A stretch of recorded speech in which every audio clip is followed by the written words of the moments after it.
ডিমটা আমি অফ ক্যামেরায় ভেজে নিয়েছিলাম। এবার আমি ডিমটা কোরমা করে নেব। দিয়ে দিলাম চুলায় দারচিনি, এলাচ। এখন দিয়ে দেবো আমি পেঁয়াজ পেস্ট করে রাখলাম, পেঁয়াজ পেস্টটা। আমার পেঁয়াজটা ভাজা ভাজা হয়ে গেছে দেখুন। এখন আমি দিয়ে দেবো একটু মশলা। কোরমার আঞ্জা তো মশলা লাগে না, একটু আদা বাটা রসুন বাটা দিয়ে দিলাম।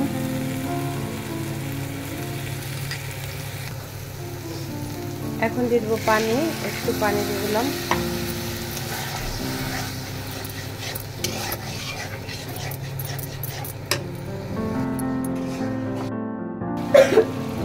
তো গাইস, এখানে আমি কয়েকটা কাঁচা মরিচ এভাবে ছিঁড়ে দিয়ে দিলাম।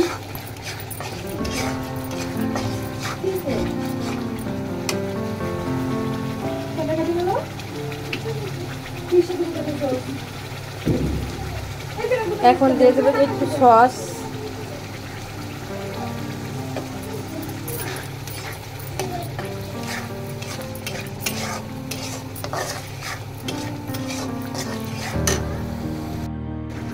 তো এখন দিয়ে দেবো এটার মাঝে ডিমটা।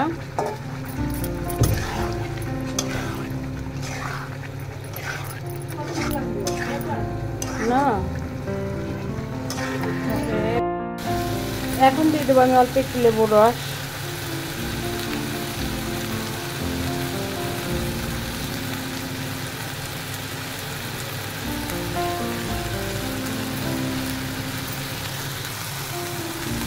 তো দিয়ে দেবো আমি অল্প একটু চিনি।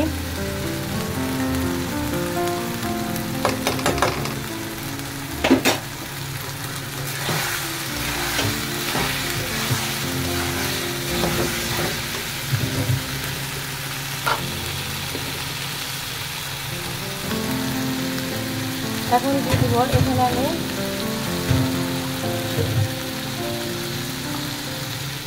এখানে আমি বাদাম পেস্ট, তারপরে আপনার কাজু বাদাম আর দুটো বিস্কিট আমি পেস্ট করে রেখেছি, এটা আমি এখন দিয়ে দেবো।